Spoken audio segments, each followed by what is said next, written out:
வணக்கம். இது உங்கள் பிஜிஎம் செய்திகள்.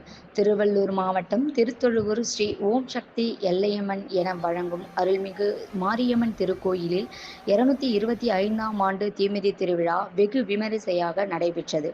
பல்வளமும் சிறந்தோங்கும் நமது பரத கண்டத்தின் கண்ணே, தொண்டநாடு சான்றோருடைத்து என ஆன்றோரால் விதந்தோத பெற்ற தமிழ்நாட்டின் கண் செவ்வாப்பேட்டை ரோடு ரயில் நிலையத்திற்கு வடபுறம் உள்ள திருத்தொழுவூரில் கிராம தேவதையாகிய ஸ்ரீ ஓம் சக்தி எல்லையம்மன் என வழங்கும் அருள்மிகு மாரியம்மனுக்கு ஐயா சிதம்பரம் முதலியார் அவர்களின் முன்னோர்களால் கிபி 1800ஆம் ஆண்டு திருக்கோயில் நிர்மாணிக்கப்பட்டு அவர்களின் சந்ததியினரால் தொடர்ந்து 224 ஆண்டுகளாக பராமரிக்கப்பட்டு கிராம மக்களின் நல்லாதரவோடு தீமிதி திருவிழா நடத்தப்பட்டு வருகிறது.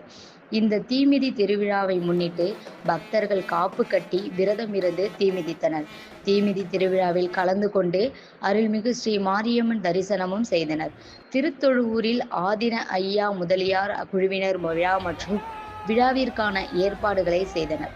இந்த விழாவில் அருகிலுள்ள செவ்வாப்பேட்டை, காக்கலூர், தண்ணீர்குளம் கிராம பெரியோர்கள், இளைஞர்கள், பொதுமக்கள் உள்ளிட்ட பலர் பங்கேற்று சாமி தரிசனம் செய்தனர்.